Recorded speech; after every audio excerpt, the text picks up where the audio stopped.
گزشتہ روز عمران خان کے long march پر firing کے بعد سے وزیر آباد کا یہ علاقہ خبروں میں ہے، کیونکہ پولیس کی حراست میں موجود ایک مبینہ حملہ آور نوید احمد کا تعلق اسی علاقے سے بتایا جا رہا ہے۔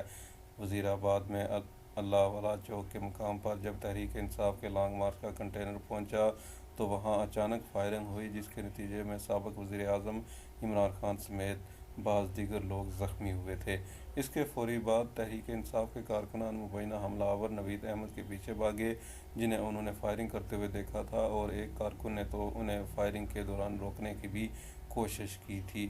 نوید احمد کو کچھ ہی دیر میں ایلیٹ فورس نے پکڑ لیا اور مقامی تھانے لے گئے۔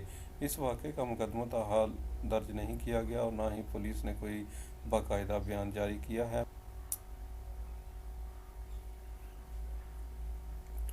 عمران خان کے لانگ مارچ پر فائرنگ کے بعد سے وزیر آباد کا یہ علاقہ خبروں میں ہے، کیونکہ پولیس کی حراست میں موجود ایک مبینہ حملہ آور نوید احمد کا تعلق اسی علاقے سے بتایا جا رہا ہے۔ وزیر آباد میں اللہ والا چوک کے مقام پر جب تحریک انصاف کے لانگ مارچ کا کنٹینر پہنچا تو وہاں اچانک فائرنگ ہوئی، جس کے نتیجے میں سابق وزیر اعظم عمران خان سمیت بعض دیگر لوگ زخمی ہوئے۔ اس کے فوراً بعد تحریک انصاف کے کارکنان مبینہ حملہ آور نوید احمد کے پیچھے بھاگے، جنہیں انہوں نے فائرنگ کرتے ہوئے دیکھا تھا، اور ایک کارکن نے تو انہیں فائرنگ کے دوران روکنے کی بھی۔ نوید احمد کو کچھ ہی دیر میں ایلیٹ فورس نے پکڑ لیا اور انہیں مقامی تھانے میں لے گئے۔ اس واقعے کا مقدمہ تاحال درج نہیں کیا گیا اور نہ ہی پولیس نے کوئی باقاعدہ بیان جاری کیا ہے، مگر نوید احمد کی تھانہ کنجا گجرات کے اندر سے متعدد ویڈیوز منظر عام پر آئی ہیں، جس میں وہ عمران خان پر حملے کا اقرار کر رہے ہیں۔ بعد ازاں پنجاب کے وزیر اعلیٰ چودھری پرویز الہی نے فائرنگ کرنے والے ملزم کا ویڈیو بیان لیک کرنے کے واقعے کا سخت نوٹس لیتے ہوئے متعلقہ پولیس عملے کو معطل کر کے ان کے موبائل فورینسک کی غرض سے ضبط کر لیے ہیں، جبکہ آر پی او گجرات کے مطابق ملزم کو حراست میں لے لیا گیا ہے اور فی الحال کوئی حتمی بات نہیں کی جا سکتی۔ سودرا دریائے ملزم نوید احمد کا تعلق سودرا سے بتایا جاتا ہے اور سودرا دریائے چناب کے کنارے پر آباد ہے۔ یہ گنجان آبادی کا قصبہ ہے۔ خیال ہے کہ اس قصبے کے قریب ہر خاندان میں سے کم از کم ایک فرد ملک سے باہر روزگار کی خاطر مقیم ہے۔ نوید احمد کا بڑا بیٹا لگ بھگ 1.5 برس کا ہے، جبکہ چھوٹا بیٹا محض 10 دن پہلے پیدا ہوا تھا۔ یہ جس گھر میں رہائش پذیر ہے وہ ان کے والدہ کا وراثتی گھر ہے، جو نوید کے حصے میں آیا۔ مقامی ملزم نے اپنے بھائیوں کو حصہ دے کر یہ گھر اپنے پاس رکھ لیا تھا۔ نوید احمد کے والد محمد بشیر کی لگ بھگ 15 سال پہلے وفات ہو گئی تھی۔ نوید احمد آرائن فیملی سے تعلق رکھتے ہیں۔ ان کے والد نلکے لگانے یعنی بورنگ اور کباڑ کا کام کرتے تھے۔ ان کے باقی بھائی بھی اپنے والد کا چھوڑا کام کر رہے تھے۔ نلکے لگانے کا کام چونکہ تھوڑا جدید ہو گیا ہے تو بورنگ کے لیے یہ لوگ اب مشینوں کا استعمال کرتے ہیں۔ نوید احمد 4.5 سال پہلے سعودی عرب میں محنت مزدوری کرنے چلا گیا اور چند ماہ قبل ہی واپس آیا تھا۔ ان کے ایک ہمسایہ کے مطابق یہ 4-5 سال سعودی عرب میں مقیم رہا، وہاں محنت مزدوری کرتا رہا، واپس آ کر کوئی خاص کام نہیں کر رہا تھا، البتہ اپنے بھائی کے ساتھ بورنگ کا کام میں ہاتھ بٹاتا رہتا تھا۔ اس کے علاوہ کاٹ کباڑ کا بھی کام کر لیتا تھا۔ عبداللہ نے بتایا ہے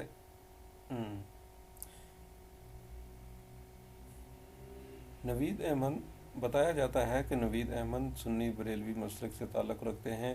کبھی کبھار مسجد میں نماز پڑھتا ہوا پایا جاتا تھا، جبکہ سودرا ہی کے ایک اور رہائشی کا کہنا ہے کہ اس کی فیملی مذہبی بالکل نہیں ہے۔ میں نے کبھی اس کو باقاعدہ طور پر نمازیں پڑھتے ہوئے نہیں دیکھا۔ یہ عام سا روایتی مذہبی گھرانہ ہے۔ ایک اور رہائشی کے مطابق جب میں نے سنا کہ اس نے فائرنگ کی ہے تو حیران رہ گیا، کیونکہ یہ تو کسی کو تھپڑ تک مارنے والا بندہ دکھائی نہیں دیتا تھا۔ ایک اور ہمسائے نے بتایا کہ نوید احمد علاقے میں لڑنے جھگڑنے کی شہرت رکھتا تھا، تو ان کا کہنا تھا کہ بالکل نہیں، کبھی کسی سے لڑتے جھگڑتے نہیں دیکھا۔ جب بھی دیکھا تو مزدوری کرتے یا گھر میں ہی رہتے دیکھا۔ ایک اور مقامی شخص کے مطابق یہ زیادہ تر خاموش رہنے والا بندہ تھا، لڑائی جھگڑے میں نہیں پڑتا تھا۔ تاہم ایک ہمسائے نے نام نہ بتانے کی شرط پر کہا کہ اس کا مذہبی رجحان ایک خاص جماعت کی طرف محسوس ہوتا تھا، مقامی مسجد میں مذہبی تقریبات میں شرکت کرتا رہتا تھا۔ جبکہ محلہ مسلم آباد کے ایک اور رہائشی نے بتایا کہ مجھے نہیں معلوم کہ اس کا تعلق کسی سیاسی یا مذہبی جماعت سے ہو، یہ عام سا بندہ تھا، آتے جاتے اس سے سلام دعا ہو جاتی تھی، سلام دعا سے زیادہ یہ کوئی بات چیت نہیں کرتا تھا، عام سا بندہ تھا، عام سے بندوں کے ساتھ زیادہ تر اٹھنا بیٹھنا تھا اس کا۔ ملزم نوید احمد کے گھر کے قریب ایک گھر میں ہاؤس آف ڈیفوڈلز اسکول ہے، جہاں چند دن قبل کوئی تقریب تھی جس میں موسیقی کا استعمال بھی کیا گیا، تو نوید احمد اس بات پر سیخ پا ہوا اور اسکول کی انتظامیہ سے اس کی تلخ کلامی بھی ہوئی۔ اس اسکول کی پرنسپل ایک خاتون ہیں، کیونکہ اسکول کی پرنسپل دوسرے محلے میں رہتی تھی، جبکہ ملزم کی فیملی کے زیادہ تر لوگ یا تو پولیس پکڑ کر لے گئی یا وہ فرار ہو چکے ہیں۔ ملزم نوید احمد کے متعدد محلہ داروں سے جب یہ پوچھا گیا کہ آج یا گزشتہ کل کسی نے ملزم کو عمران خان کے خلاف بات کرتے ہوئے سنا تو ہو یا کسی ایسی سرگرمی میں دیکھا ہو جو معمول سے ہٹ کر اور مشکوک ہو، مگر تمام لوگوں کی طرف سے ایک ہی جواب ملا، کسی نے اس کو نہ تو عمران خان اور نہ ہی تحریک انصاف کے جلسے سے متعلق گفتگو کرتے ہوئے سنا اور نہ ہی کسی مشکوک سرگرمی میں ملوث پایا گیا۔ مبینہ ملزم نوید احمد پر فائرنگ کے دوران انہیں روکنے والے پی ٹی آئی کارکن ابتسام احمد کے بھائی نے ہم سے بات کرتے ہوئے بتایا کہ جس ملزم کا بیان سوشل میڈیا پر چل رہا ہے یہ نوید احمد ہی ہے اور اس کو میرے بھائی نے پکڑا تھا، مگر اس وقت نوید احمد نے جیکٹ پہن رکھی تھی اور بیان کرتے ہوئے وقت جیکٹ اتار دی گئی تھی۔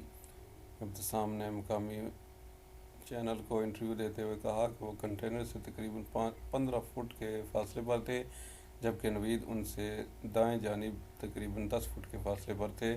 جیسے ہی اس نے شلوار میں ہاتھ ڈالا اور پستول نکالی تو میرا دھیان پڑ گیا، ایک سیکنڈ کے لیے اس کا ہاتھ کنٹینر کی طرف گیا، میں نے بھاگ کر اس کا ہاتھ اٹھایا تاکہ گولی کنٹینر سے ہٹ جائے۔ وہ کہتے ہیں کہ ان کا خیال ہے کہ نوید کے پاس آٹومیٹک ہتھیار تھا کیونکہ انہیں بیچ میں لوڈ نہیں کرنا پڑا۔ دوسری جانب عمران خان پر فائرنگ کے واقعے سے متعلق صورتحال پر غور کرنے کے لیے حکومتی اتحادی جماعتوں کا اجلاس آج طلب کر لیا گیا ہے۔ وزیر اعظم شہباز شریف کی زیر صدارت اتحادی جماعتوں کا اجلاس آج ہوگا، جس میں عمران خان پر فائرنگ کے واقعے کے بعد کی صورتحال پر غور ہوگا۔ اتحادی جماعتوں کے اجلاس میں مرکزی رہنما شرکت کریں گے۔ وزیر اعظم شہباز شریف نے گوجرانوالہ میں فائرنگ کی شدید مذمت کرتے ہوئے واقعے کی فوری رپورٹ طلب کر لی تھی۔ وزیر اعظم نے وزیر داخلہ کو آئی جی پنجاب پولیس اور چیف سیکرٹری پنجاب سے فوری رپورٹ طلب کرنے کی ہدایت کی تھی۔ شہباز شریف کا کہنا تھا کہ وفاقی حکومت سیکورٹی اور تفتیش کے لیے پنجاب حکومت کی بھرپور مدد کرے گی۔ خیال رہے کہ گوجرانوالہ میں لانگ مارچ کے دوران chairman P T I Imran Khan قاتلانہ حملے میں گولی لگنے سے زخمی ہو گئے تھے۔ پولیس کے مطابق گوجرانوالہ میں اللہ والا چوک میں پی ٹی آئی کے استقبالیہ کیمپ میں فائرنگ کی گئی، جس سے علاقے میں خوف و ہراس پھیل گیا اور بھگدڑ مچ گئی، جبکہ موقع پر موجود سیکورٹی اہلکاروں نے حملہ آور کو فوری طور پر حراست میں لے لیا۔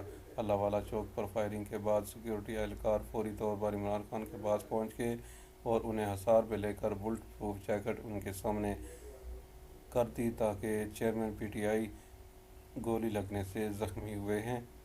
تاہم چیئرمین پی ٹی آئی گولی لگنے سے زخمی ہوئے تھے۔ ذرائع کا کہنا ہے کہ عمران خان کی سیدھی ٹانگ میں گولی لگی ہے، جبکہ پی ٹی آئی رہنما فیصل جاوید بھی زخمی ہوئے ہیں۔ اس کے علاوہ احمد چٹھا اور چودھری محمد یوسف بھی زخمی ہوئے ہیں۔